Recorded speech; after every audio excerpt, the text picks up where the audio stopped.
Okay, so we're going to look at number 7 here, and since there's so many parts, I'm probably going to break this video up into two pieces. But let's see if we can get A, B, and C done here. So the first thing we need to do is write a system of inequalities to represent the situation. So I'm going to be looking for limiting factors while I'm reading the problem. Um, the total number of workers hours per day available for production in a skateboard factory is 85 hours. So production is 85, and you can see that's this first column here. There are 40 hours available for finishing decks and quality control each day. That's the second column right here. Um, the table shows the number of hours needed in each department for two different types of skateboards. So we have two different types of skateboards. Let's call those. You could use any variable you want. I'm going to use X for pro boards and Y for specialty boards. And here's the idea. If I take a look at production time, I know 1.5 hours per pro board and 1 hour per specialty board. Add that together, what's the maximum number of hours they can spend on production? That would be 85. So, however many hours they spend on it, that has to be less than or equal to 85. Now, um, now I go ahead and work on the deck finishing and quality control. For pro boards, it takes 2 hours for the deck finishing, and for the specialty boards, it takes half an hour for the deck finishing and quality control. And altogether, the most I can spend on this is 40 hours. All right. Now, a couple of other things here. Let's think about how many pro boards can they make. Can they make 0 pro boards? Yeah. Can they make 1? Yeah. Can they make 1,000? Maybe not with those hour restrictions, but I mean, don't want to limit yourself, right? Um, not greater than 1,000. It's got to be greater than 0. They can't make negative boards, so we'll do that for both of the boards. Now, depending on which one you chose to be your independent and dependent variable for this thing, which is the x and y axis, um, you could have different things. But that's A right there. Those are the four inequalities we're going to need to graph this. So A is done. Now we're going to draw a graph for the feasible region.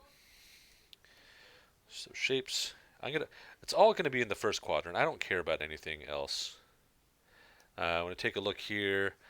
I'm going to need at least to get to 85 on these things. So if I go by 15, let's go by tens. 10, 20, 30, 40, 50, 60, 70, 80, 90, 100. 1, 2, 3, 4, 5. That's 50 hours. 1, 2, 3, 4, 5. That's 100 hours. Your scale can be whatever you want it to be for this. I mean, I could have gone by 5 hours. I just would have had to have a bigger graph for this. And one thing when I'm graphing these two inequalities, I'm not going to really draw anything yet because those are just the axes, so that's just going to get in my way if I do that. So I'm going to start with production time. We'll do that one in red here.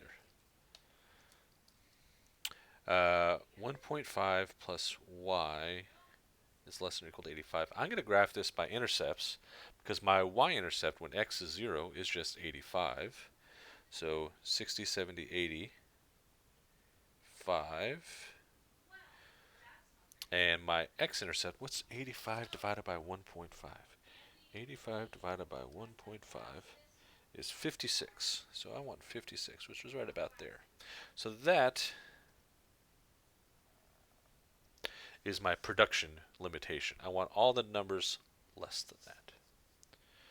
All right. Now for the deck finishing and quality control, I'll do that in blue.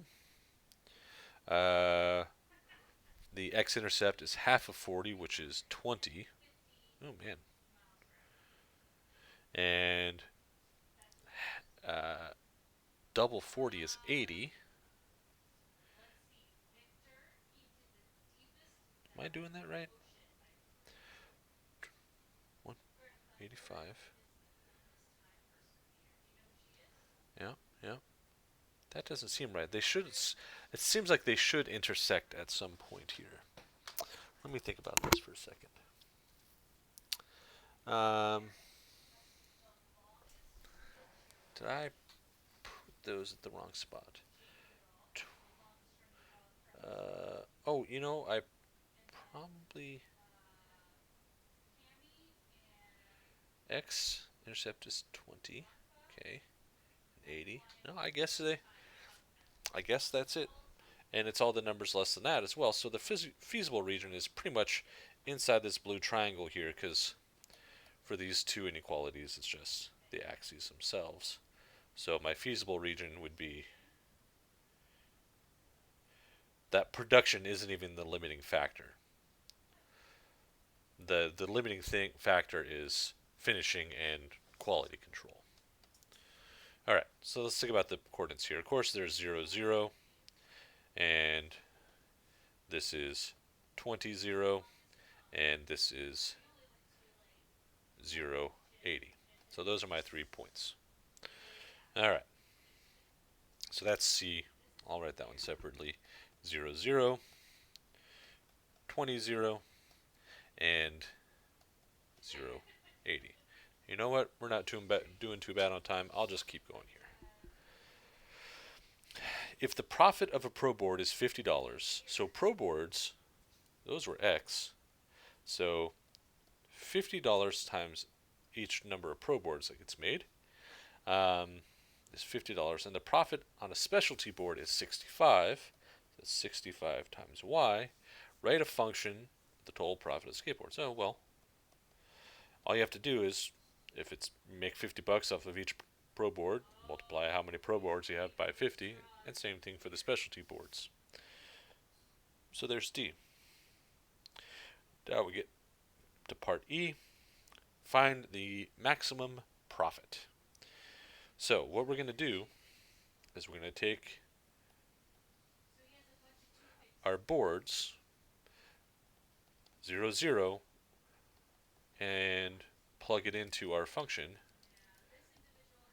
and see what kind of relationship we get.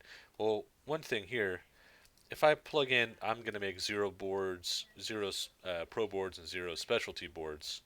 Am I going to be making any profit?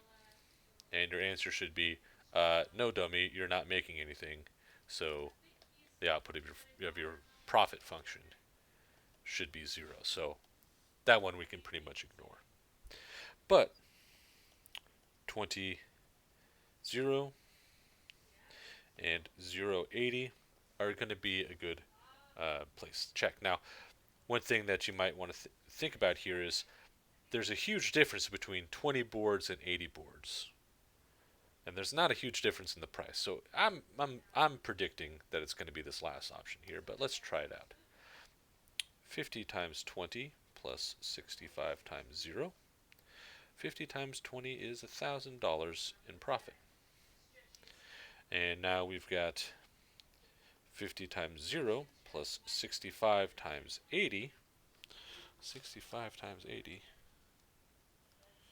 is 5,200. Well, making 80. Which was the second one? Specialty boards.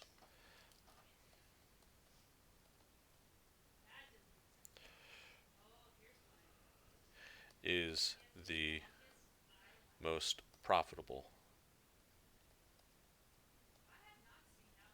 scenario. Now, if you've ever wondered why a company has stopped making a product that you really, really like, they did a more advanced version of this problem. And they basically said, wow, we looked at the optimization and we shouldn't even be making pro boards. They don't make us enough money because we can't make them fast enough, right? Now, this whole scenario gets different if we had like some sort of trapezoidal situation here, or a quadrilateral situation, where the region has 4 points to check. This weird point out here might have been a better solution, but because of their production and quality control number hours are still off, there could be some issue there about why they can't get it to kind of match that way. Um, that's what I was kind of expecting to happen for this problem, but it didn't happen that way. Anyways, that is number 7.